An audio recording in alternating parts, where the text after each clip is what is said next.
Que el Señor nos bendiga, mis hermanos.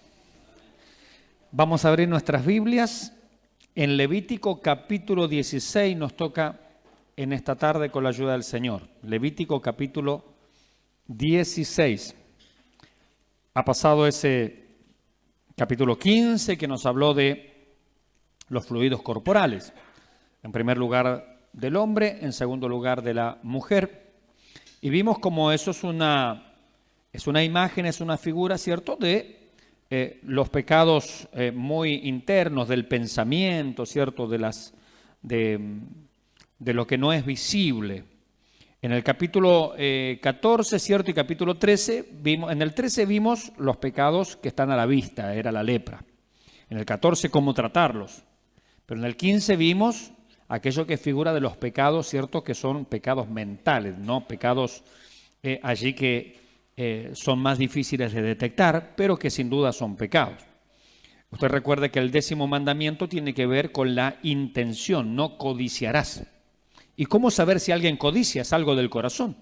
Yo no puedo decir fulano de tal o fulana de tal está codiciando. No lo sé. Es un tema que solo Dios puede ver, porque ¿quién puede ver la codicia en el corazón? ¿Quién puede ver cuál es la raíz del problema? ¿Dónde está enquistado, cierto? Pero gloria al Señor que el autor a los Hebreos en el capítulo 4, versículo 16, nos dice que la palabra de Dios es más cortante que toda espada de dos filos, y penetra ¿hasta dónde? Hasta partir el alma y discierne los pensamientos y las intenciones del corazón. Entonces, si bien el corazón del hombre es engañoso más que todas las cosas y perverso, según dice el profeta Jeremías, está la palabra de Dios que hace un análisis exhaustivo y perfecto de nuestro corazón. Donde nosotros mismos no llegamos a ver cuál es la intención, cuál es la raíz, allí está la palabra de Dios. Por eso siempre nos remitió el capítulo 15, el capítulo 14, alabarnos a la palabra, dejar que la palabra de Dios actúe. Viene a mi mente aquella figura después de un largo sermón que el Señor dio, terminó con una parábola.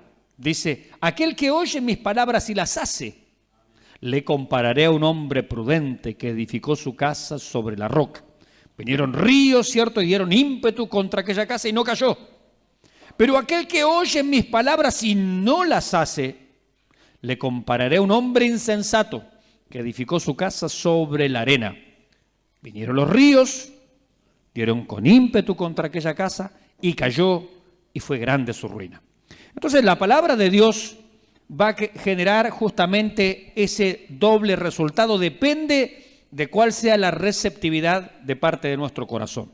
¿Qué hacemos nosotros con la palabra de Dios? Estas historias no están aquí simplemente para saber, para conocer, sino que tienen una aplicación espiritual a nuestras vidas.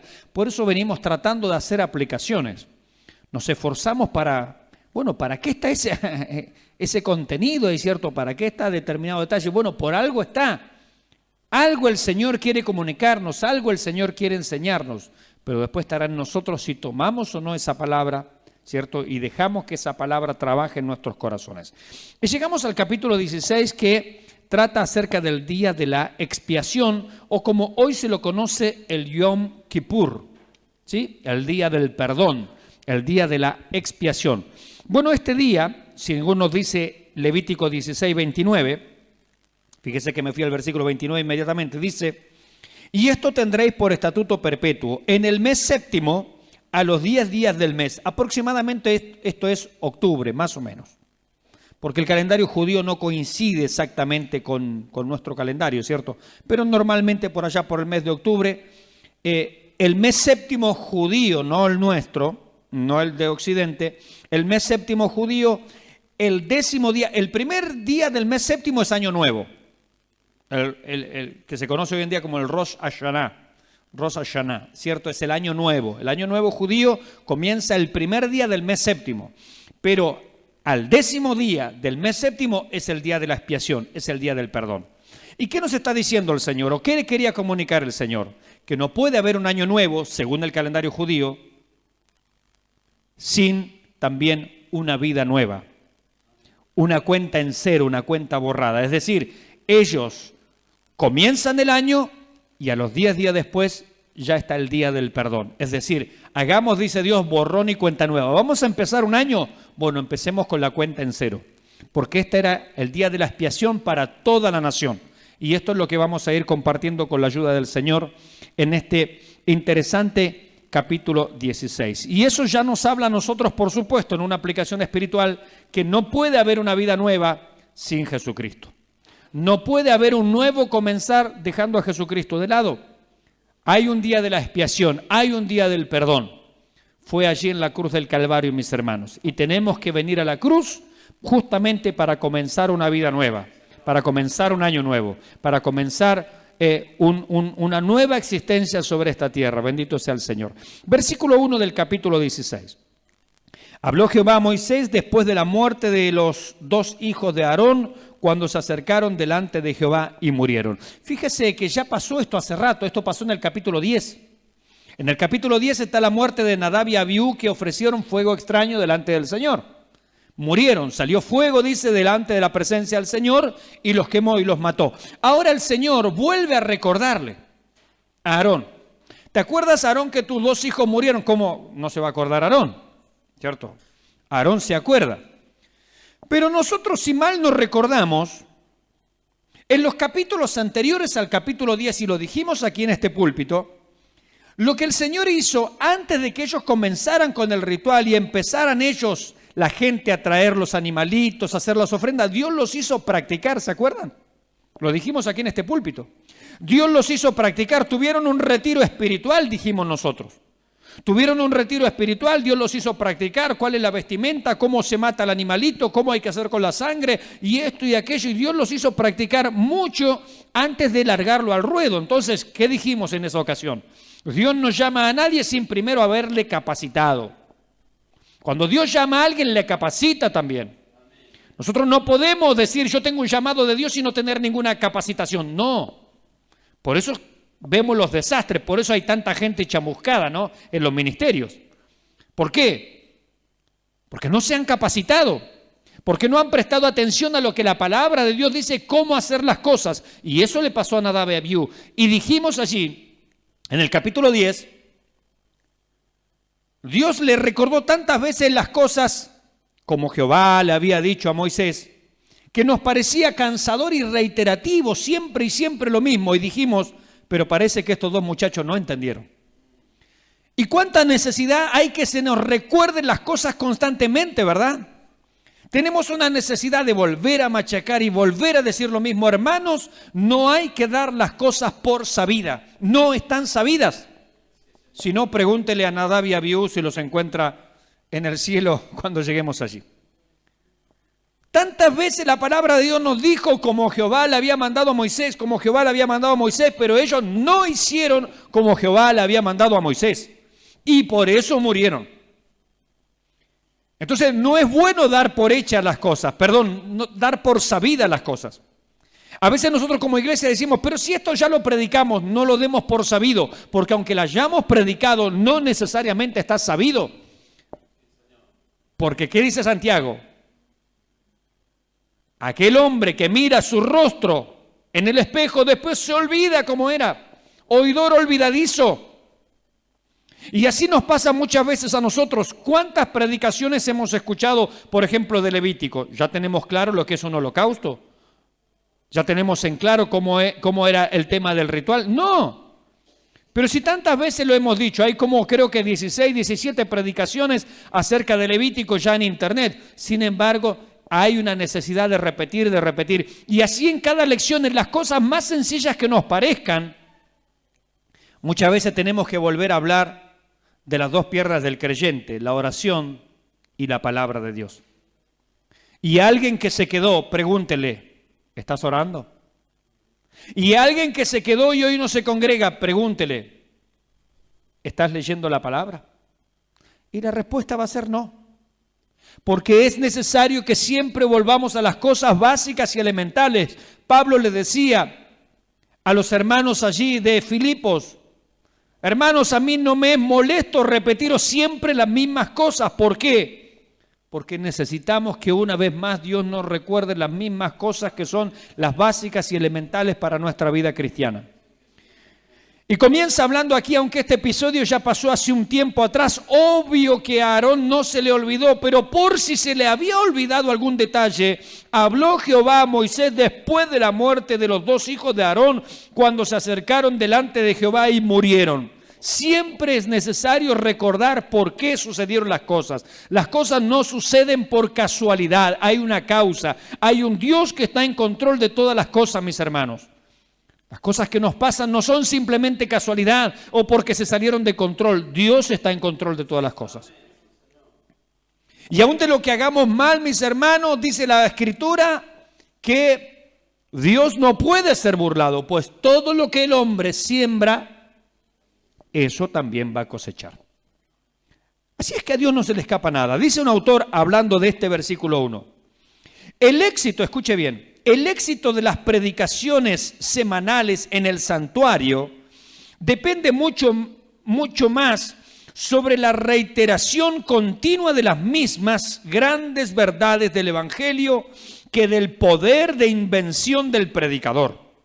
No es tanto la presentación de nuevos pensamientos y originalidades brillantes que convierte al hombre y lo establece en santidad, como la presentación clara y constante de las doctrinas sencillas de la gracia. Es decir, no se trata acá tanto de qué nuevo método inventamos para dar el mensaje, no. Se trata de volver a la fuente y volver a insistir con lo sencillo, con lo básico, elemental, para que lo aprendamos.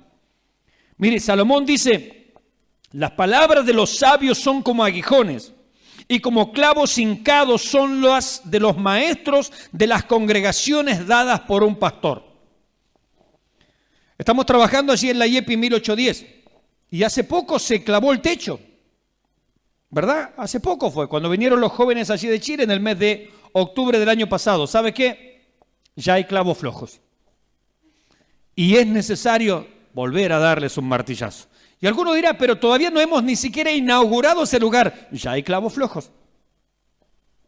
El viento, el tiempo, el calor, el frío, la dilatación, cientos de cosas hacen que aquello que estaba firme, que aparentemente estaba fijo en un lugar, sin embargo se mueva. Y sea necesario que venga otra vez el martillazo sobre la cabeza del clavo ahí y le diga, ¡pum!, quédate quieto. Y aquí dice Salomón que las palabras de los sabios son como aguijones y como clavos hincados son las de los maestros de las congregaciones dadas por un pastor. Es decir, que la verdad muchas veces, ¿sabe cómo nos va a entrar? A martillazos. Y va entrando la verdad, pero pastor ya predicó de esto, pero el hermano ya dijo esto. No importa, deje que la verdad machaque y machaque y machaque. Algunos cantan para machacar la cabeza al diablo. No, hay que machacar la doctrina en nuestra mente. Hay que machacar la doctrina en nuestro corazón hasta que entendamos, mis hermanos. Y con el tiempo, ¿sabe qué hay que hacer? Volver a machacarlas. Volver a darle un golpe allí. Volver a insistir con las verdades fundamentales, mis hermanos. ¿Por qué? Porque nos olvidamos. Pasó la de la muerte de sus hijos. ¿Cómo se va a olvidar? Sin embargo, Dios le vuelve a recordar. ¿Te acuerdas, Aarón? Sí, me acuerdo. Bueno, vamos a ver detalles de nuevo. Tenemos que practicar esto otra vez. ¿Cómo es eso de entrar al santuario? ¿Cómo es eso de entrar detrás del velo? Ven, tenemos que charlar de nuevo. Otra vez viene la enseñanza de Dios y le va a explicar cuál es el día. Porque ya le había dicho, no en el capítulo 10 de la muerte de los hijos de Aarón, ya les dijo, no, siempre hay que entrar aquí. Entonces la pregunta por allí de Aarón en su cabeza, bueno, es ¿cuándo entonces? Y ahora le va a explicar. Y va a volver a traer la enseñanza acerca de las cosas que sucedieron. Versículo 2. Y Jehová dijo a Moisés, di a Aarón, tu hermano, que no en todo tiempo entre en el santuario detrás del velo, delante del propiciatorio que está sobre el arca, para que no muera. Porque yo apareceré en la nube sobre el propiciatorio. Es decir, momento, no se puede entrar siempre ahí atrás. Hay unas instrucciones precisas de parte de Dios de cómo se debe ministrar. Leía un autor y decía que En la carta a los Hebreos, sobre todo capítulos 8, 9, 10, hay mucho comentario bíblico directamente de estas cosas, porque allí se detallan a la luz del Nuevo Testamento. Mire lo que dice Hebreos capítulo 9, versículo 8. Dando el Espíritu Santo a entender con esto que aún no se había manifestado el camino al lugar santísimo, entre tanto que la primera parte del tabernáculo estuviese en pie. Es decir, había allí un lugar, primero el lugar santo, y luego detrás de la cortina el lugar santísimo donde estaba el arca del pacto. Dice allí el autor a los Hebreos, dando a entender el Espíritu Santo que aún no se había manifestado el camino al lugar santísimo, entre tanto que la primera parte del tabernáculo estuviese en pie. Le pregunto yo a usted, la primera parte del tabernáculo, allí en Israel, allí en el templo, ¿está en pie? No hay nada. Al contrario, hay una mezquita árabe en el lugar donde había templo. No hay nada. Quiere decir que el Espíritu Santo da a entender o daba a entender que mientras estuviera aquel lugar allí edificado, ese tabernáculo, ese templo construido con manos, todavía no estaba abierto el camino para que el hombre pudiera acercarse a Dios. Pero ¿qué pasó? Después de la muerte del Señor Jesucristo, sabemos que primero se rasgó el velo, ¿verdad que sí? De arriba a abajo.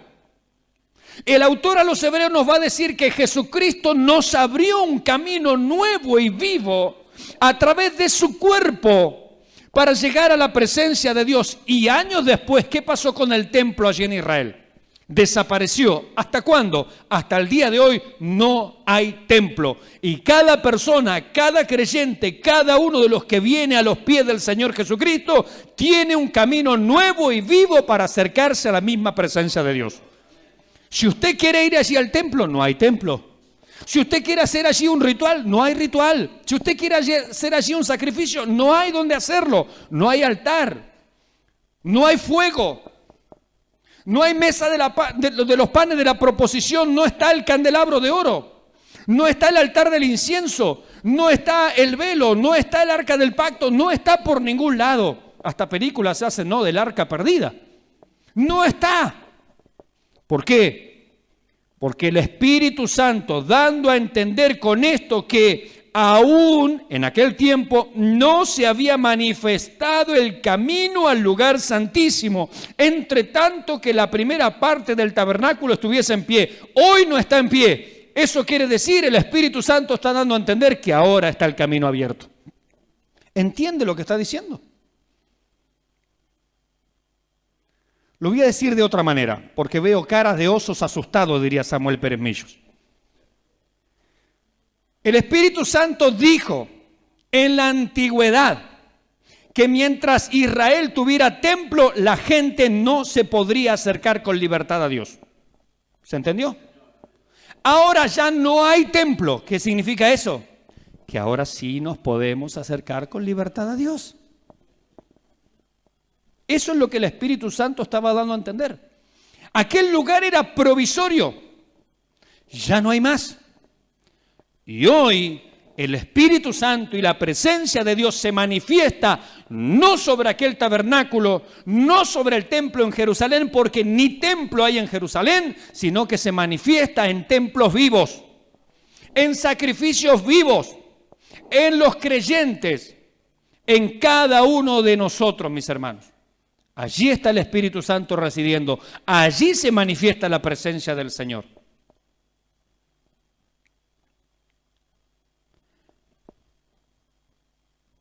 Aun siendo, mis hermanos, el sumo sacerdote Aarón, no puede acercarse al lugar santísimo cuando lo disponga, solo cuando se le ordene.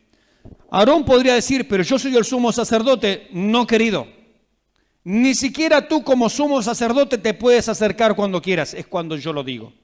Es decir, Dios está estableciendo las reglas tan claras acá, mis hermanos. Y en más le dice, si te acercas cuando tú quieres, te mueres. No hay vuelta. Dios, hermano, no negocia con nadie, no arregla con nadie. Dios es un Dios santísimo y si hemos de acercarnos a Él, nos hemos de acercar en santidad, en limpieza, en pureza, en los términos que Él establece. No nos podemos acercar a Dios de otra manera. No hay forma, mis hermanos, que nosotros podamos tener comunión con Dios si no es en los términos que Dios mismo ha establecido. Y esos términos se llaman Jesucristo. Y están a los pies de la cruz del Calvario. No hay otra manera de acercarse al Señor. Este autor, Warren Wiersbe, dice: ningún levita podía ayudar en este importante rito. El sumo sacerdote tenía que oficiar solo. Así pasa con nuestro Señor. Solo Él pudo pagar el precio del pecado. Su nación le rechazó, sus discípulos le abandonaron y huyeron, y el Padre le desamparó cuando murió en la cruz. Aquí la palabra del Señor le está diciendo a Aarón: tú tienes que acercarte, no los levitas, no tu familia, no nadie, tú solo. Vamos a estar en el lugar santísimo, tú y yo solos, ahí no entra nadie. Y así nuestro Señor es el único que ha podido traer remedio a esta situación. Es el único que se ha podido acercar, no a aquel lugar, sino al cielo mismo. Y hay una palabra aquí interesante que se utiliza, que usted la ha leído conmigo. Dice la palabra propiciatorio. Dice sobre el propiciatorio. El propiciatorio, mis hermanos, era la tapa del arca del pacto. Usted sabe que había un lugar como este templo, un lugar que era el lugar donde podían oficiar los sacerdotes, y había en un determinado momento una cortina, y detrás de esa cortina, que estaba prohibida, no se podía entrar allí, de eso se trata esto, había un arca, es decir, así como un mueble que se lo podía llevar sobre los hombros cuando se trasladaba el tabernáculo y se cambiaban de lugar, ¿cierto? Y en esa caja de madera recubierta de oro finísimo, arriba había una tapa. Eso se llama propiciatorio, la tapa. Y en esa tapa habían dos querubines, dos figuras de ángeles especiales, que estaban así enfrentados, mirándose uno con otro, con las alas extendidas. Uno se enfrentaba al otro. Y miraban hacia el centro, hacia el centro del arca, pero eso era, insisto, era una tapa. Eso se llama propiciatorio, esa tapa. Era la cubierta o tapa del arca del pacto con esos dos querubines allí enfrentados. La palabra hebrea es caporet. Proviene, nos dice un autor, proviene del verbo capar, que significa cubrir, perdonar o expiar. El propiciatorio era el lugar donde Dios podía cubrir, perdonar o expiar nuestros pecados. Allí, a través de este ritual que se hacía, se iba a introducir sangre allí de los animales, de los sacrificios, y se iba a hacer la propiciación, es decir, el perdón, la expiación o cubrir el pecado. Usted recordará al publicano en una parábola del Señor. Dice que fue al templo, ¿quién? El rico, el fariseo, perdón, y el publicano. ¿Y cómo oraba el fariseo? Dice, oraba ¿con quién? Consigo mismo. Dice, oraba consigo mismo y decía, puesto en pie, ni siquiera arrodillado, oraba consigo mismo: Dios, te doy gracias por esto, aquello, yo doy esto, y se alababa a sí mismo. Y no soy como este publicano. Sin embargo, dice que allí, arrodillado, no quería ni alzar su rostro al cielo, había un publicano que se golpeaba el pecho simplemente y decía: Dios, sé propicio a mí, pecador. ¿Qué es lo que estaba diciendo el publicano? Estaba diciendo que esa sangre, que ese lugar donde se introducía la sangre, sea lo que cubra su pecado. A través de este ritual, a través de este sacrificio, los pecados de la nación iban a ser perdonados. Y él estaba reconociendo: soy pecador, necesito que Dios limpie, expíe, cubra mi pecado. Es lo que él estaba pidiendo. Eso es lo que decía un publicano: sé propicio a mi pecador. Pero ¿qué dice un cristiano? Y Él es la propiciación por nuestros pecados, hablando de Jesucristo. Él es la persona misma que hace la propiciación, que cubre el pecado, que limpia el pecado, que lo quita el pecado, que hace que estemos en paz para con Dios, mis hermanos, solamente a través de Jesucristo. Si usted lo cree, dice amén. Si no lo cree, no diga amén. Pero así dice la Biblia, la palabra de Dios. Solamente a través de Jesucristo puede ser quitado, puede ser expiado el pecado. Dice el versículo 3, con esto entrará Aarón en el santuario, con un becerro para expiación. Usted sabe que un becerro es un torito nuevo, ¿cierto? Un becerro, un torito, con un becerro para expiación y un carnero para holocausto. Esta es con lo que Aarón venía allí solito él a hacer este ritual en este 10º día del mes séptimo. Entonces la compañía que él traía allí era un becerro torito para expiación, y otra vez la palabra escapar, propiciar, cubrir, expiar, perdonar, y un carnero. Un carnero es una oveja macho adulto, ya con cuernos ciertos retorcidos. Es una oveja macho adulto para holocausto, es decir, para ser todo quemado, todo sacrificado, que significa la consagración. Lo que se le está diciendo aquí a Aarón es: recuerda, en primer lugar, que tú eres un pecador. Entonces, antes de intervenir por la nación, antes de presentarme los pecados de la nación, me vas a presentar tus propios pecados. Hermanos, nosotros no podemos venir delante del Señor para simplemente orar por los demás. Tenemos que, en nuestro propio caso, haber arreglado la cuestión del pecado. Como decíamos en otras predicaciones, es fácil andar quitando pajas ajenas con vigas propias. Y aquí a Aarón se le recuerda: vamos a reconciliar y vamos a empezar un año nuevo, y lo vamos a empezar con la cuenta en cero. Pero en primer lugar, tu propio pecado tiene que estar resuelto. Tu propia situación. Hermanos, nosotros como sacerdotes en la casa de Dios también somos personas que la cuestión del pecado tiene que estar perdonada en nosotros, tiene que estar sanada, tiene que estar solucionada. Porque somos las personas llamadas también a decirle al mundo: reconciliaos con Dios. ¿Por qué? Porque ya hemos sido reconciliados. Entonces una persona que ha sido reconciliada con Dios puede decirle a los demás: reconciliaos con Dios.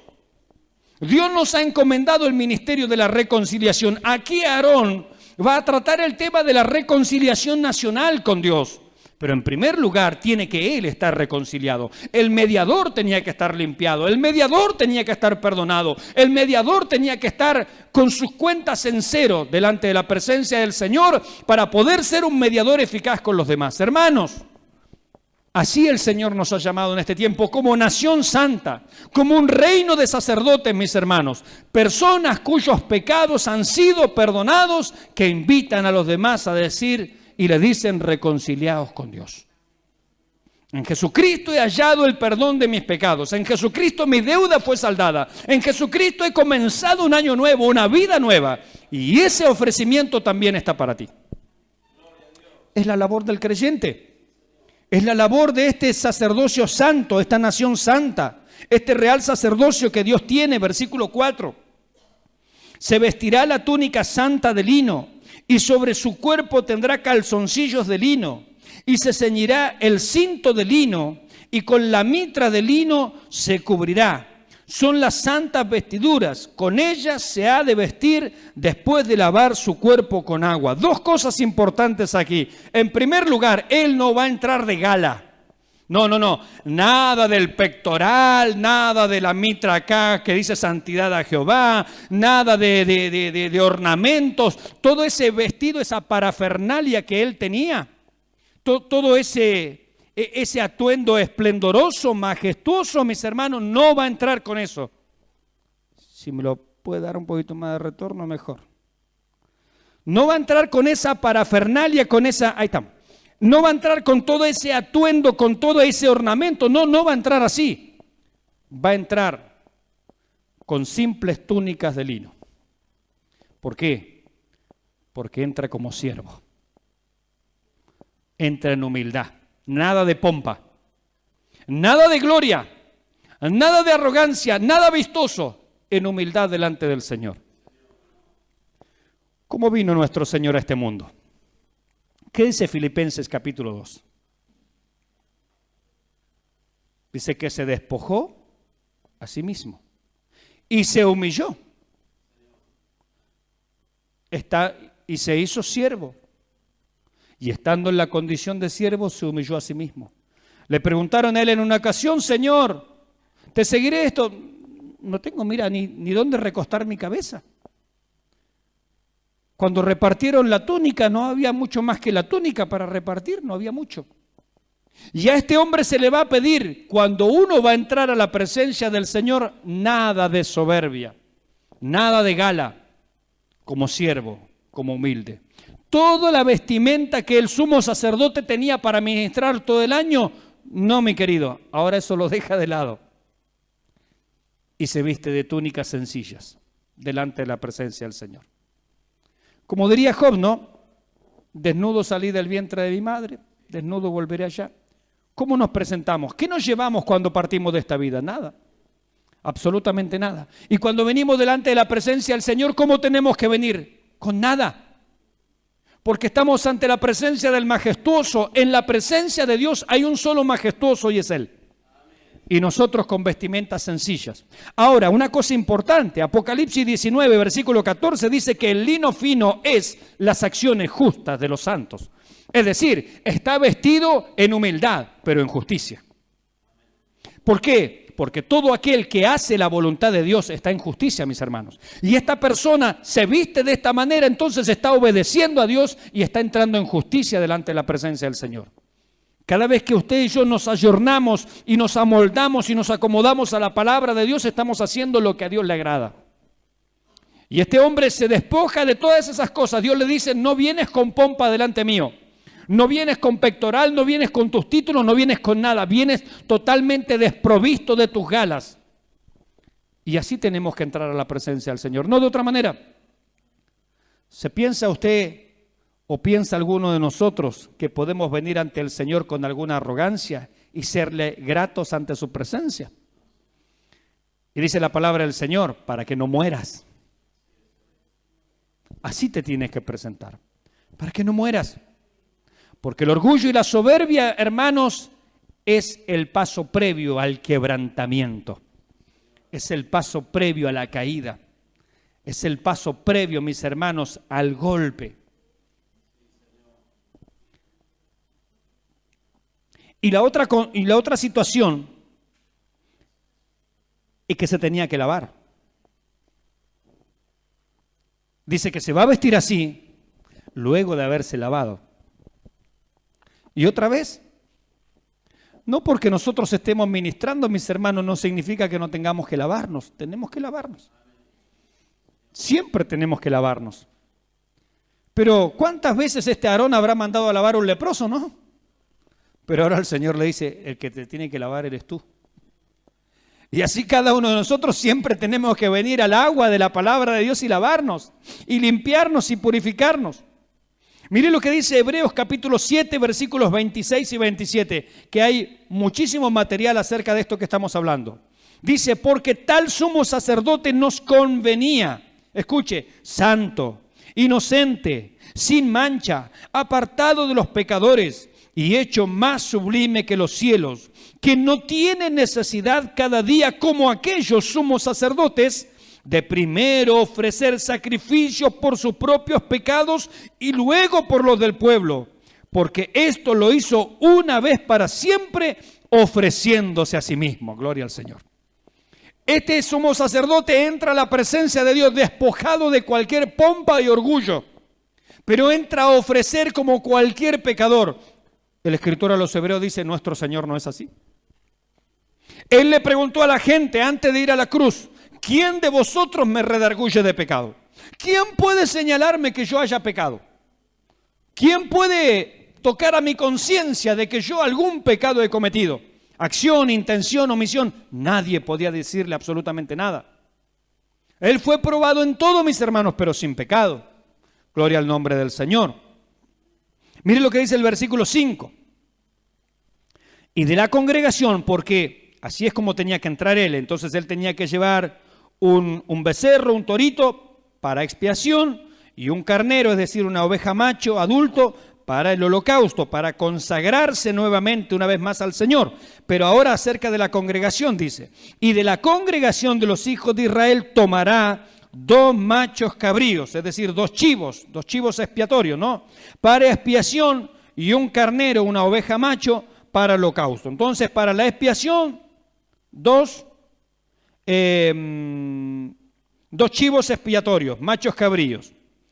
Y para holocausto, un carnero, una oveja macho allí con cuernos. Esto es lo que tenía que traer en representación otra vez para propiciar y poner en las paces a Dios y a su pueblo. Versículo 6. Y hará traer a Aarón el becerro de la expiación, que es suyo, primero el de él, y hará la reconciliación por sí y por su casa. Entonces Aarón en primer lugar ofrecía el becerro, el torito, por sí mismo y por su casa, arreglando él las cuentas con Dios. Primero entonces dijimos recién, se resuelve el propio pecado antes de actuar o corregir el pecado ajeno. Como diría un autor, ¿no? Bienaventurado el predicador que se predica el sermón a sí mismo. Necesitamos predicarnos, mis hermanos, el sermón a nosotros mismos. Dios se lo va a recordar esto a Aarón, el sumo sacerdote. Necesitamos predicarnos el sermón a nosotros mismos. Nuestro Señor, como dijimos recién, no necesitó ofrecer sacrificio por sí mismo. Él preguntó allí, ¿quién de vosotros me redarguye de pecado? Ahora, si Él era la ofrenda por el pecado, la pregunta sería, ¿quién lo ayudó a ofrecerte? Porque toda ofrenda tiene que ser dada por alguien. ¿Quién lo ayudó? ¿Quién lo asistió? ¿Quién lo acompañó a él para poder ofrecerse? Respuesta, Hebreos capítulo 9, versículo 14. ¿Qué dice? Cuanto más la sangre de Cristo, el cual, escuche, mediante el Espíritu eterno, se ofreció a sí mismo, sin mancha a Dios, limpiará vuestras conciencias de obras muertas para que sirváis al Dios vivo. ¿Quién estuvo asistiendo allí al Señor? El propio Espíritu Santo. Allí estuvo ayudándole a ofrecerse a sí mismo mediante, dice, el Espíritu eterno, el Espíritu Santo.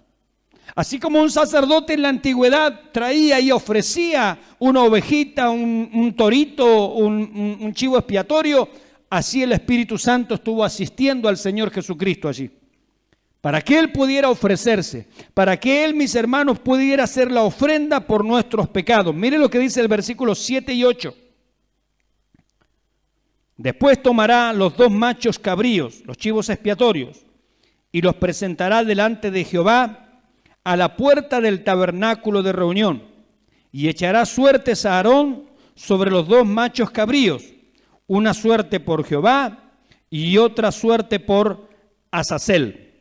Bien, sigue la palabra del Señor allí y nos presenta que ahora, una vez que Él ha hecho o que ha presentado el propio sacrificio por sí mismo y por su casa, tiene que hacerlo por la nación y trae allí los 2 machos cabríos, los 2 chivos expiatorios a la puerta del tabernáculo. Dice un autor que estos chivos tenían que ser similares en cuanto a color, estatura, edad, peso, es decir, daba lo mismo cualquiera. Pero es parte del mismo ritual. Son los chivos expiatorios, es la ofrenda por el pecado. Y dice, se echaban suertes. Aquí no lo dice, pero probablemente como los sacerdotes lo hacían, tenían Urim y Tumim, que aparentemente eran 2 piedras o huesitos, dicen algunos, que se tiraban como si fuesen dados y depende de la posición en que caían, se determinaba la suerte para uno o para el otro. Nosotros haríamos eso con una moneda, ¿no? Cara o cruz. Bien, básicamente se lo decidía de esa manera, a través del Urim y Tumim. Por eso dice aquí, echar suertes. Ahora, esta suerte indicaba que estos 2 chivos que eran idénticos en cuanto a estatura, a edad, a color, a peso, a todo, daba lo mismo cualquiera de los dos. Uno iba a ser sacrificado para Dios y el otro iba a ser enviado al desierto para Azazel. La pregunta es, ¿qué es eso de Azazel? Porque entendemos que uno va a ser sacrificado para el Señor, uno va a ser degollado y va a ser quemado allí en el altar del holocausto. Y después hay todo un ritual de introducir la sangre hasta la tapa allí del arca del pacto o propiciatorio. Y el otro, sobre el que no, digamos, no cayó la suerte o la suerte le fue contraria, a ese se lo va a dejar vivo, no se lo va a matar y se lo va a mandar al desierto, a un lugar inhóspito, a un lugar deshabitado. Algunos autores dicen incluso a un lugar de despeñaderos. Algunos autores hablan incluso de que en algunas ocasiones directamente se lo despeñaba, pero en un lugar totalmente apartado a ese chivo expiatorio. Por eso se llama chivo expiatorio. Hasta el día de hoy hablamos de eso, ¿no? Cuando agarran a alguien que no tiene nada que ver, ¿cómo decimos? Bueno, es un chivo expiatorio, ¿no? El culpable está por otro lado y a este pobre es el chivo expiatorio. Bueno, eso significa literalmente. La palabra Azazel literalmente significa cabra de salida. O sea, la cabra que se la manda al exilio, la cabra que se lleva las cosas. Eso significa la palabra Azazel. Ahora, eso dicen algunos autores. Azazel significa literalmente cabra de salida o, por ejemplo, según Pfeiffer, que es un autor, dice algún tipo de demonio que representaba ante el pueblo judío aquello que era opuesto a Jehová. Podríamos decir nosotros se lo enviaba al diablo, Azazel, porque está con mayúscula y es un nombre personal. Y eso para algunos genera confusión. ¿Cómo? De alguna manera, ese chivo vivo se lo enviaba al diablo. Bueno, vamos a ir explicando la cosa. Primero, todo pertenece al ritual de la expiación del pecado. Porque Dios dijo que tenía que hacerse esto así. ¿Sí o no? Dios dijo que era así. O sea, todo pertenece a la ofrenda por el pecado, a la reconciliación nacional. Ahora, no se sacrificaba para Azazel, sino que se lo enviaba a él. Así que seguimos leyendo, mis hermanos. Versículo 9. Ahí estamos. Y hará traer a Aarón el macho cabrío sobre el cual cayere la suerte por Jehová y lo ofrecerá en expiación. Entonces el que le tocó para Jehová se lo degüella, se lo mata, se lo presenta allí en el altar, en el tabernáculo. Versículo 10. Mas el macho cabrío sobre el cual cayere la suerte por Azazel lo presentará vivo delante de Jehová para hacer la reconciliación sobre él, para enviarlo a Azazel al desierto. Mire, los dos machos cabríos representaban y completaban una expiación por el pecado. El macho cabrío que murió tipificó la muerte de Cristo, que trataba a fondo con la causa del pecado. En cambio, el chivo expiatorio representaba todos los actos del pecado que fueron removidos y quitados y enviados lejos. Mire, por ejemplo, lo que dice, para ir entendiendo la palabra del Señor. Miqueas capítulo 7, versículo 19 dice, hablando de Dios, Él volverá a tener misericordia de nosotros, sepultará nuestras iniquidades y echará en lo profundo del mar todos nuestros pecados. Es decir, ¿qué hace Dios con el pecado? Lo envía lejos. ¿Se da cuenta de lo que está diciendo? Dios el pecado lo envía lejos. Mire lo que dice el Salmo 103:12. Cuanto está lejos el oriente del occidente, hizo alejar de nosotros nuestras rebeliones. ¿Qué hace Dios con el pecado? Lejos. Y lo que aquí está diciendo, que el pecado tiene dos facetas, porque esta es una ofrenda para limpiar el pecado. Una faceta, una parte es que uno muere. Es decir, para limpiar el pecado tiene que ser derramada sangre inocente. Allí está la parte que corresponde con nuestro Señor Jesucristo. Él derrama su sangre para limpiar nuestros pecados, ¿sí o no? Amén. El inocente murió por los culpables. Amén. Amén. ¿Qué hace Dios con el pecado? Lo envía lejos, al lugar desierto, al lugar donde la gente no va. Por eso algunos decían, autores, incluso a lugares de despeñadero, para en lo posible que cayera, desapareciera y nunca jamás se volviera a tener memoria de ese animalito. Porque ese animalito había llevado, ¿qué? El pecado. ¿Por qué Azazel? Porque Azazel significa la cabra enviada, la cabra que se va. Ahora, no quiere decir que a Satanás se le está pagando algo, no. Lo que quiere decir es que el pecado le corresponde a él. Lo mandamos con el autor del pecado. Dios está llevando los pecados lejos.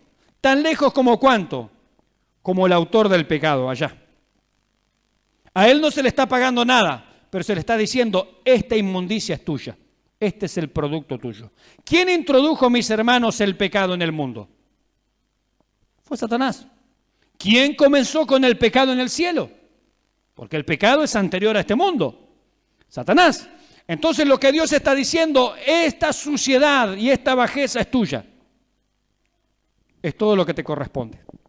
Entonces no es que Dios está haciendo un pago, no es que nadie está haciendo un pago a nadie. El único ofendido por el pecado es nuestro Dios, nuestro santísimo Dios. Por eso el inocente muere por los culpables, el chivo allí que muere en el altar del sacrificio. ¿Y qué hace Dios con el pecado? Lo envía a lugares lejos, a lugares desérticos, a lugares donde reina solamente Satanás, por así decirlo, ese Azazel. Pero no es para pagarle nada, es para decirle, esto es lo único que has conseguido. La soledad, el desierto. Esto es lo que te pertenece. Mis hermanos, cuando se habla del infierno, muchas veces la cultura popular lo pone a Satanás allí en el infierno. Satanás no está en el infierno. Satanás, dice la Biblia, y sus demonios son huestes espirituales de maldad. ¿En dónde? En las regiones celestes. Él no está en el infierno. Pero ¿cuál es su morada última? El infierno. Es el lugar que le espera.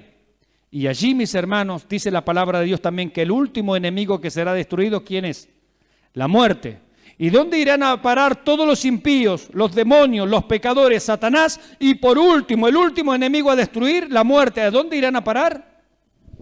Al lugar que le corresponde, allá con Azazel. ¿Se da cuenta la figura que está viendo acá? El pecado le corresponde a él.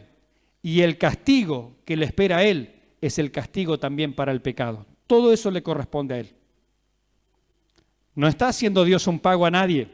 El único ofendido por el pecado es Dios. ¿Por qué hacemos esta aclaración? Porque hay algunas teologías, como Testigos de Jehová, que retuercen esto y enseñan que se está pagando al diablo el pecado. No se está pagando al diablo nada. A él le corresponde el mismo destino, la soledad, el lago de fuego, el infierno, el precipicio, el abismo. Eso es lo que le corresponde a él. Y allá se enviaba el pecado. Allá Dios va a depositar nuestros pecados para nunca más tener memoria de los mismos. Por eso hemos citado el Miqueas 7:19. Él volverá a tener misericordia de nosotros. Sepultará, sepultura, ¿se da cuenta? Muerte, abismo. Sepultará nuestras iniquidades y echará en lo profundo, en el abismo, en lo profundo del mar, todos nuestros pecados. El Salmo 103:12, cuanto está lejos el oriente del occidente, hizo alejar de nosotros nuestras rebeliones. Es Dios en lo que está diciendo, es esto.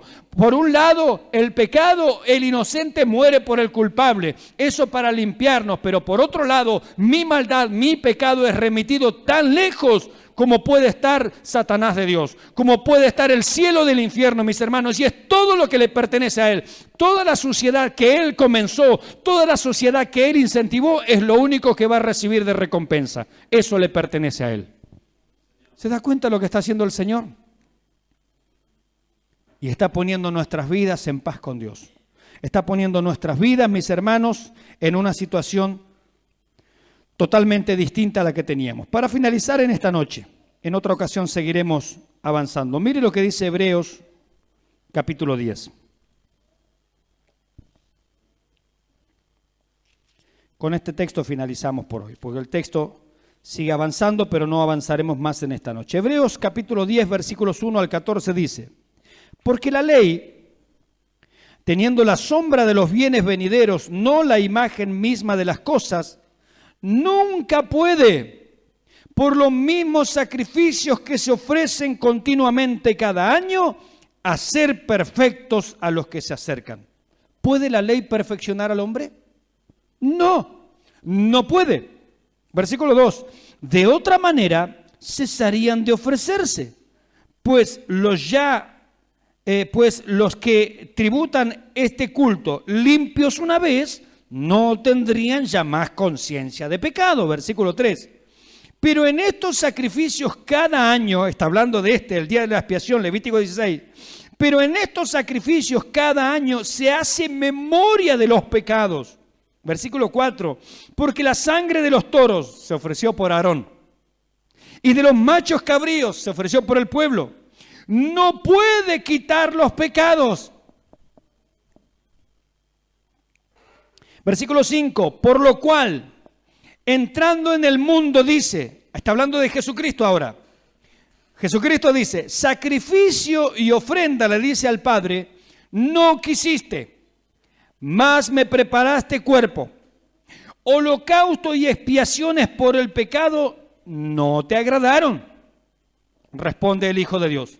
Entonces dije, he aquí vengo, oh Dios, para hacer tu voluntad, como en el rollo del libro está escrito de mí. La muerte de Jesucristo en la cruz del Calvario había sido un acuerdo intratrinitario del Padre, el Hijo y el Espíritu Santo antes que el mundo existiera, mis hermanos.